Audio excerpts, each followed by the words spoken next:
Pulavinaka, and welcome to the first new episode of Talk Business for the year 2014. We're delighted to be back and glad that you could join us on the show tonight, whether you've tuned in from around the country or throughout the region. Thank you for joining us on Fiji's most popular business show. We thought we'd feature an interesting venture tonight, a necessity that needs no introduction, yet is so essential for daily living. Toilet tissue. Yes, you heard that right.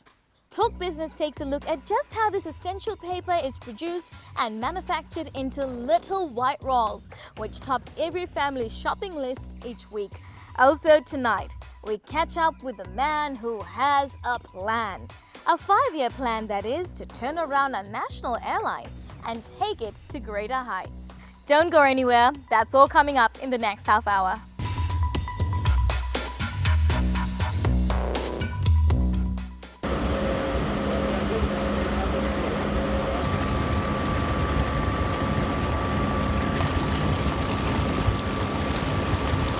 Ever wondered how toilet tissue was produced?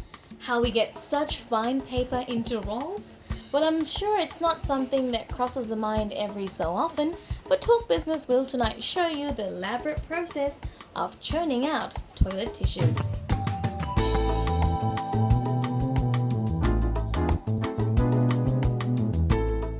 And this here is no simple manufacturing process, but one that's locally produced and raw materials sourced from within the country, purely Fijian made.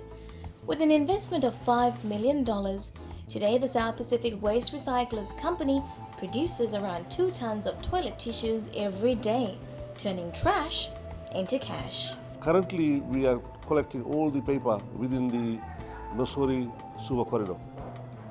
We haven't actually gone into Lotoka, the western side, or even Lambasa for the matter.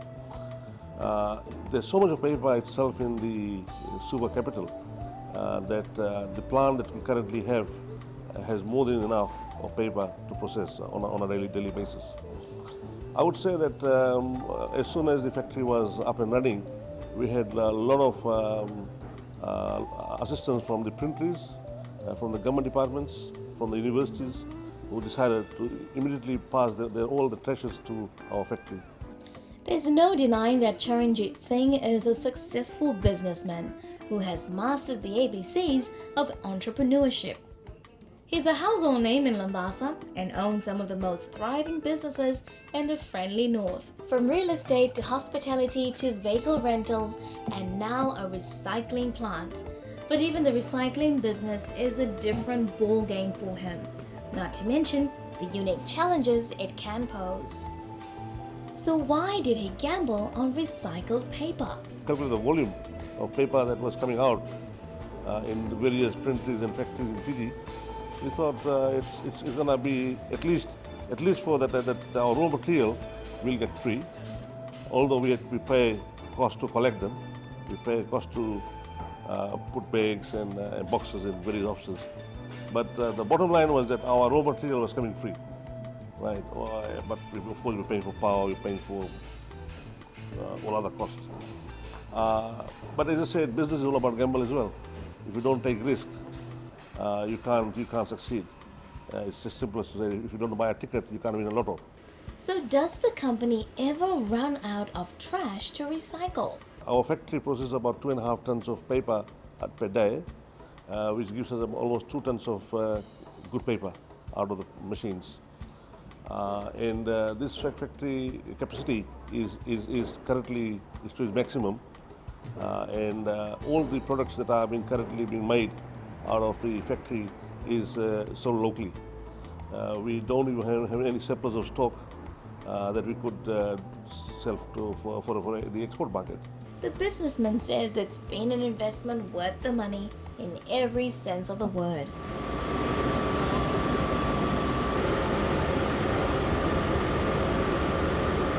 I'm actually proud to say that yes, I and my company has in some way contributed to this country's economic growth. We actually have seen 3 things that has happened in this factory. i.e. that we have created a lot of employment. At least we've got 50 workers now in the factory. We could have actually automated the plants and reduce our the number of employees. But we thought let's give a bit of employment to our people, and you may appreciate that there are a lot of workers in the factory. Number two, the import substitution. Obviously, by making paper back in Fiji, we have reduced import. And number three, the country is now benefiting in terms of investment. So, although I would say, Rachna, that we have not been given much assistance from the various agencies who claim to be trying to look at the environment. If they would have come up with us in some sort of partnership, we could have done much bigger.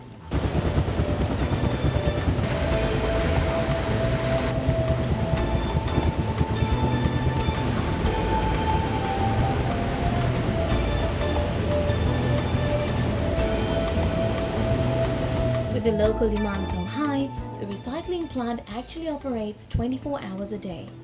This has seen more jobs being created and locals being trained in the manufacturing process.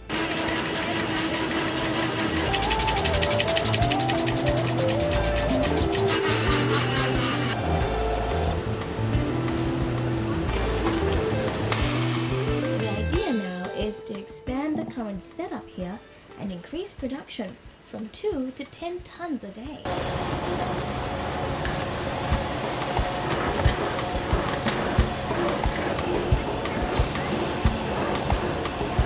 In the next few months from now, we'll be getting our consignment of machines that will increase the capacity from 2.5 tons to almost 8 tons a day of paper processing, which will give good paper.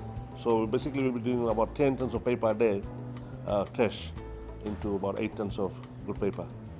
Now once that comes into the play, the factory, new machines, then we'll have excess of stock that we could look at then exporting in the regional market. The expansion would be at least about 500,000 worth of machines are coming in, and at least another 20 people would be employed once these new machines are installed. Singh is hoping to soon establish a plastic plant and take recycling to a whole new level. We have given this country back a competitive, a good competition, and people are perhaps would now realize that because of us, the price of tissues have come down, right? And now it's more affordable, I would say. So, and of course the brand is for number one. So we can't go wrong.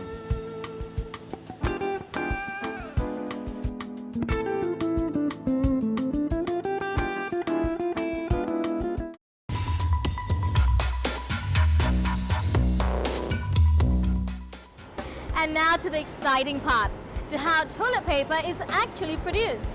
Here with us we have the production manager, Mr. Balasamy, who will tell us just exactly how toilet paper is produced. Mr. Samy, first tell us, what's the first stage? Basically, we go around to the offices and collect the papers around all the offices, most of the offices, and printing shops. After collecting those papers, it comes down to the factory for sorting. So paper is sorted around this area, and then it goes into the crusher. It's the paper which is being crushed. The type of paper we are collecting, the paper which is crushed goes into the crusher, and the paper which cannot be crushed, it's baled. It's a baling machine, so it's baled in the baling machine and kept. Once the paper is sorted out, it goes into the crusher. Basically, every time we crush, it's 300 kg in the crush, and we just crush that paper together with the chemicals to take out some impurities in there. Then it's dropped down to, after 1 hour of crushing, and it dropped down to the storage tank.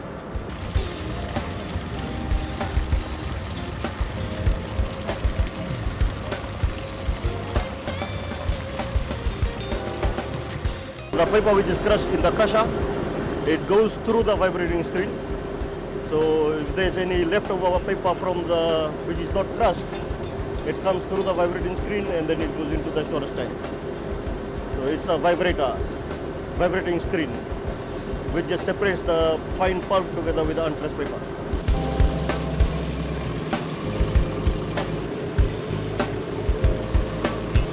Basically, this is our bleacher. After the crushing, the pulp comes into the bleacher, where the pulp is being bleached. In this bleaching area, we are just cleaning up the pulp. And after cleaning for 5 hours, then it is being transferred to the storage ponds.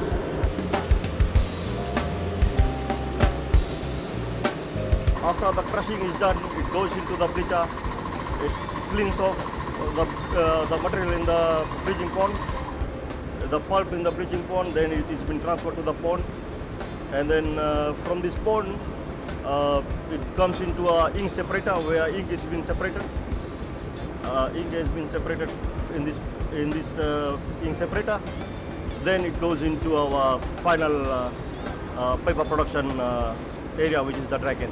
This is our glue tank. This glue is added together with the pulp. It's a final stage together with the pulp. It goes into the dragon where the paper is being manufactured.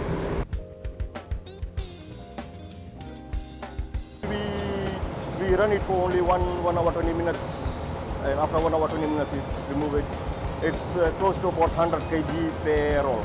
Pulp is just like basically mixed with water, and then only thing we are doing is through vacuum we suck in the water, and then the pulp sticking onto the belt, and then it comes into a can which is run by steam is being applied into that can, where the paper is just drying off and then coming as and then rewinded as mother rolls. What we are trying to do is just collecting all the rubbish from the offices. It's a waste from the office, but something good for us. So it's basically that's our input from the offices. Someone else's garbage, your treasure. Yes.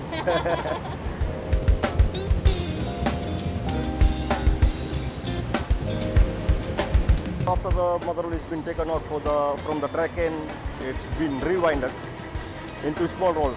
Basically, when you go to the shops, it's tens and then jumbo rolls. So basically, these are the machines which are doing that. So we are rewinding the mother rolls into tens or jumbo rolls.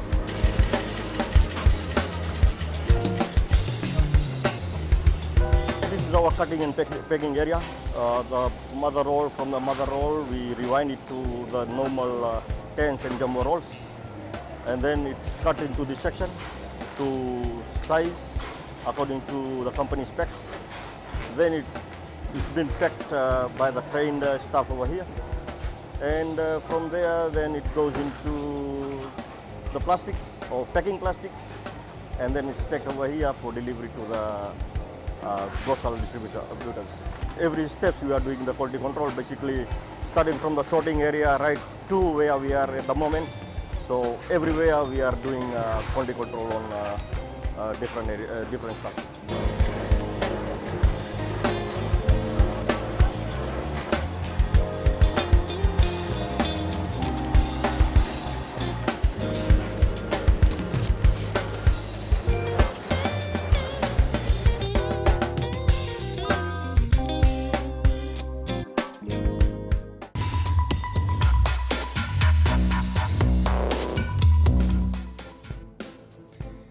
Stefan Pichler is a man with a plan.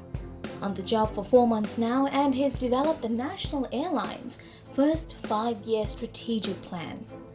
The master plan is ambitious to say the least, but it has realistic targets that Fiji Airways has to achieve from now until 2019. It's an elaborate outline which focuses on network and fleet expansion, growth of about 35% in available seats, increasing passenger numbers, and for the first time, increasing operating profits over 100 million. Numbers aside, the man who's tasked to make all of this happen says accountability is the first step towards their goals. If nobody in the organization is accountable for the product, how do you want to review the product? And that's right for a lot of things. You have to make people accountable, which means you have to create boxes where you say this box is accountable for that, to delivering that. This box is accountable for delivering that. And that's what we have done in 80% of the business. The last 20% will be finished by the end of March. A 5-year plan has also meant a restructure of certain aspects of the business. Each staff member has received their own KPIs, and departments have also been further divided into smaller units to focus on products, corporate and customer relations. This has also meant that Pishla has to now micromanage the airline to achieve the set targets. A company like Fiji Airways, you cannot macromanage. You cannot fly in, fly out, and do some media interviews. You have to be, the devil is in the detail, so let's meet the devil. Otherwise you can't. And this is also in another context. If we want to localize management, create management positions, we have to educate people. So what better is to sit together meeting and learn together. You can't macromanage it. You can't give it, outsource it to consultants. We have, as a team, to go through the process. We have to discuss, we have to learn, and we have to develop. Otherwise, you can't develop local management. I want to be involved because I'm accountable for it, and I take this very seriously. I've committed to the board, first to clean up the company, and second to deliver a 5-year strategy, and I take it seriously, and we are there to get there. What glaringly stands out under the plan is the ambitious target laid down to achieve the airline's operating profits. $100 million over a period of 4 years is no easy task. In the past, any profits the airline made were either earned through compensation from the cancellation of the aircraft or through accounting profits. Fiji Airways now wants to earn profits directly through business operations. We have set ourselves financial targets for each year. That's a profit we want. And then we ask, how do we get it? So we need a new aircraft there, to fly there. What are the cost consequences? What are the economies of scale? What additional revenue we get? What additional yield do we get? And how does it all fit together? And this has been done for every year. It's a complex exercise because there are a lot of stakeholders in there. And now we feel that we can do it. We know that if we deliver to that, we have a very, very stable cash flow situation every year, which helps us paying off debt, which helps us funding all the new aircraft. We don't need any support or whatever. Yeah, and we have a very, very sound balance sheet. Under the master plan, the airline is also expected to increase its fleet size by 25%, with the purchase and/or leasing of 4 new aircraft. This will include one A330-200, 2 B737-800s, and 2 ATR 72-600s. The idea is to bring Boeing aircrafts back into the fold. However, a feasibility study will be the decider. We have to review the decision Boeing 737 versus Airbus A320, which is basically the same aircraft from Airbus. And we have to make this study in the first 6 months of this calendar year and then come up with a recommendation which says, okay, we continue to grow on the Boeing platform or we switch to Airbus A320. And there are a lot of points to consider. For example, if you switch to Airbus, you're right, there's cockpit commonality, which means the training cost of the pilots are lower. There's also, we have to have less spare parts. There are synergies in maintenance, etc. Yeah? But on the other hand, the Boeing 737 has slightly lower trip costs. On the other hand, if you change from a 737 to A320, you create a lot of mess because suddenly you have to train the pilots. Suddenly you have all these introduction costs and whatever. So we have to put all the things on the table and then come to a decision. And it's very open now because we haven't done the study. So will the national carrier lease or purchase the new planes? We are going for the best financial deal. We have good cash flow. This is not an issue. And we go for the best financial offer. That's it. So some might be leased, some might be owned, maybe all might be leased. I think we probably own one or the other. Let's see how it gets, how we go there. Talks with a range of airlines are now underway. In particular, discussions with Qantas, which has a 46% stake in the airline. Pishla says it's important to explore the full potential of the partnership with Qantas before engaging with new partners. A team within the airline has been tasked to look at viable possibilities by the 17th of February. If Qantas and us have a closer relationship, which means we sell more of each other's tickets, we both make more money. So that's what we want to do. Well, why Qantas? Pretty simple. Move out of Qantas. No, look, because Qantas provides us an important feed into Australia to the points we don't fly and beyond Australia. So we have a lot of feed from this part of the world, which you get with Qantas. So it's very important for us to work closely together with them. And for them, it's also very important. For example, the top reward destination for Qantas frequent flyers is Fiji. Yeah, so they would love to have more Fiji capacity on our planes to offer to their frequent flyers. So there is a win-win partnership there. We can make much more money, both of us, if we do it rightly and smartly. Qantas has 2/3 of the domestic market in Australia and connects to all major destinations around the world. It makes economic sense to tap into this wide-ranging network. At the end of the day, it's really all about what's economically viable for the airline. As a company, I'm just interested to make a good bottom line result. So I try to increase my revenue and decrease my costs. So do anything I can to increase my revenue. In this case, I talk to Qantas because it helps me increasing my revenues, and to do anything possible to manage my costs. Even government, which was earlier keen on relinquishing the airline's partnership with Qantas, is now on board the idea. This is a commercial argument here, and of course the government supports everything which is commercially sound for the airline. And the question about the shareholding is nothing you can ask me, because that's a government issue. But it is completely disconnected with us making money and doing deals together. One has nothing to do with the other one. Job creation is also a major focus of the 5-year plan. The goal is to increase localization. Around 28.5% of new jobs will be generated as a result of the new aircrafts, and this will mainly be within the operations department. Currently, 2/3 of our pilots are expatriates and 1/3 are local pilots. Fischler is hoping to reverse this by 2017. And this is built on the foundation of a career progression plan for all staff at the airline. This is a challenging target because first we try to reverse the mix and then we still grow. So we need more pilot and want to change the mix in the same time. We have a plan to do that, and we have to make sure that we get the right and enough local pilots. Right now we get lots of applications, which is great. We had the same with cabin crew, but we of all the applications we get for pilots from flying school, from everywhere else, we investigate further 5 to 10%. So 5 to 10% of all the applications we get, we continue to get them and to assess them further, and some of them then will become pilots. We are also discussing right now, we haven't made up our mind, to go for a roadshow to countries like UAE, where we have a lot of Fijians working for the Emirati Airlines, or to PNG, and go there and just say, that's Fiji Airways, do you want to join us? Poach them back.